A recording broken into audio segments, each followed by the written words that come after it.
Le Tour 2025 s'installe dans le Nord pendant 3 jours. Mes souvenirs du Nord. Le souvenir numéro 1, même s'il est tragique, c'est évidemment le sprint d'Armentières. Nous sommes en 1994, c'est la première étape du Tour de France. Pour un commentateur, la première étape du Tour de France, c'est un cauchemar. Pourquoi?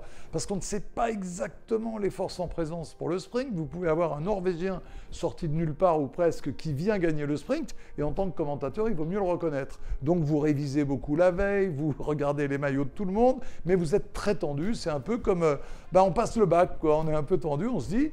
Il y a quand même quelques millions de personnes qui regardent, il vaut mieux que je ne me trompe pas sur le vainqueur de l'étape.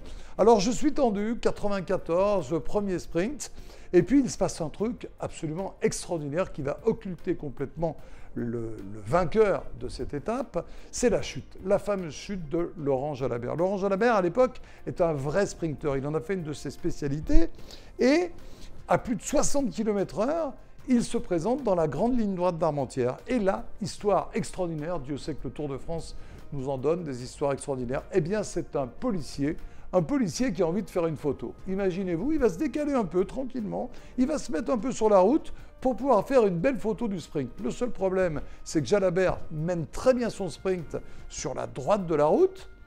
Et qu'est-ce qui se passe? Eh bien, il percute à 60 km/h de plein fouet ce policier. Multiples fractures au visage. Il est avec Wilfried Nelissen, le champion de Belgique, qui devra abandonner aussi. Jalabert, et ça va être l'information du jour, on ne va vraiment pas s'intéresser à cette étape, on va s'intéresser à l'état de Laurent Jalabert, qui est un peu la star des sprints pour la France. On a peu de sprinteurs en France. Alors il est transporté au CHU d'Armentières, de multiples fractures au visage. Il ne prendra pas le départ, évidemment, de la deuxième étape le lendemain. Mais c'est un changement radical dans la carrière de Laurent Jalabert. Parce que Laurent, il le dira plus tard, va changer complètement sa manière de courir. Il a peur dans les sprints. Il est traumatisé par cette chute. D'ailleurs, quand on voit les images, on comprend pourquoi. Et plus jamais, il ne se comportera comme un véritable sprinter. Il évitera même de participer au sprint. Il s'ensuivra une grosse polémique entre Walter Planckaert, qui va accuser le Tour de France, qui va dire « Mais qu'est-ce que c'est que cette organisation? Vous n'assurez pas la sécurité de nos coureurs ». Jean-Marie Leblanc va se défendre en disant « Les agents de police ne connaissent pas toujours les règles du Tour de France ».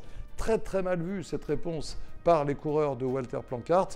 Ça s'apaisera un peu par la suite, mais le grand perdant de tout ça, ce sera Laurent Jalabert, qui, comme je vous le disais, avec cette chute, une des plus spectaculaires de l'histoire du Tour de France, va complètement changer l'orientation de sa carrière pour ne plus disputer ses sprints après ce traumatisme.